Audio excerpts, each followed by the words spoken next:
Okay, if your head's really busy and you want to try and start meditating and try and start working on your breathing, you feel called to do that. Forget about how you should sit, whether you should sit, lie down, stand. Forget about all of that stuff. And just give yourself 30 seconds now.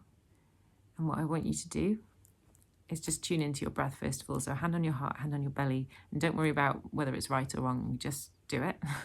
Relax your jaw. See if you can soften your eyes. And just notice your breath. If it's accessible to you, breathe through your nose. And we're going to do 3 breaths where you inhale for a count of 4 through your nose. Exhale for a count of 6. Okay, so 2 more. Inhale, 1, 2, 3, 4. Exhale, 1, 2, 3, 4, 5, 6. And I won't count the last one. Do it in your own time. Inhaling for a count of 4 through your nose. Exhaling for a count of 6.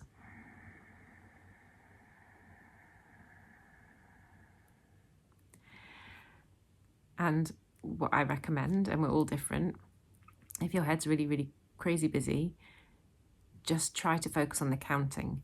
And every time your mind like fires off with like, oh, you have to do this, or you have to do that, or you have to do this, just try and pull it back to the counting. Just see if you can leave the thoughts and come back to the counting. And just tell yourself, I've given myself this time, a minute, 30 seconds, a minute, 3 minutes if you can. I've given myself this time. Right now, make sure everything's safe. I don't have anything else to do. I don't have anywhere else to be. This 1, 2, 3 minutes is for me. And then just start with the counting your breath. And don't worry about all of the other things and making it perfect and how you should be breathing. Just slow down your breath. Make the exhalation longer. So forget all of the other stuff. In for 4, out for 6. Through your nose if it's accessible to you. If you can't breathe through your nose, obviously you have to breathe through your mouth. In for 4, out for 6. The shopping list, the washing list, all that stuff, whatever it is you've got on your mind, list of things you have to do for work, emails, blah, blah, blah, just let them be. So if you do it first thing in the morning as well, you can think to yourself, there've been 8 hours, or maybe 4, 5, 6 hours, however long you sleep for. There's been 4, 5, 6, 7, 8 hours that this stuff hasn't happened and everything is okay. So 3 more minutes and everything will still be okay. Obviously, if you have a particular time pressure that you need to get up and deal with, then that's different. But in the general scheme of things, while we're asleep, stuff doesn't happen. So if you do it just before you sleep or just after you sleep, then it's kind of added into that sleep time where everything's sort of on pause. If you do it in the day, as I say, make sure everything's safe and don't worry about it being perfect. Just count your breath and slow it down. When your mind goes crazy, come back to your breath. Crazy, back to your breath. Crazy, back to your breath. And you like pull it and pull it and pull it, and it's like a muscle and you train it. And over time, you can worry about all the other things to do with meditation over time.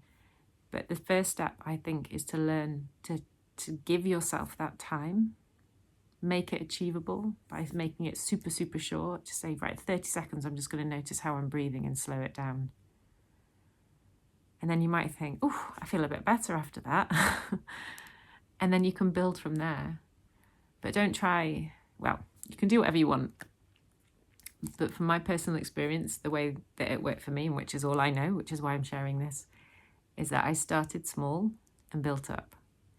And I used to absolutely hate the bit at the end of the yoga class where you did Shavasana.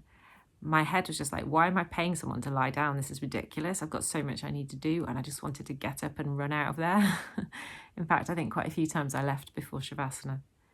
I just wanted to sweat and get strong and fit, and I didn't see the point in the lying down. I didn't see, when you held a stretch for longer than one breath, I was like, why? Why am I doing this? So yeah, it is possible, a little by little. Be kind to yourself. And I know I say that a lot, but be gentle with yourself, be kind to yourself. And when you're learning something new, it takes time. It takes time for your body and mind to see.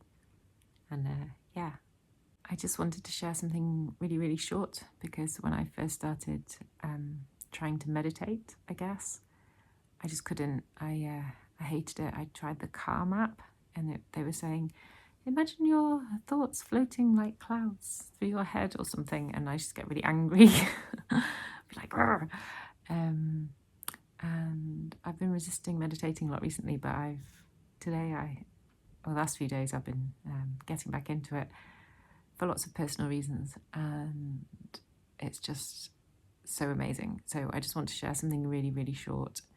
And I'll put this bit at the end for the people that don't have the time or the headspace or the inclination to listen to my why. Good luck.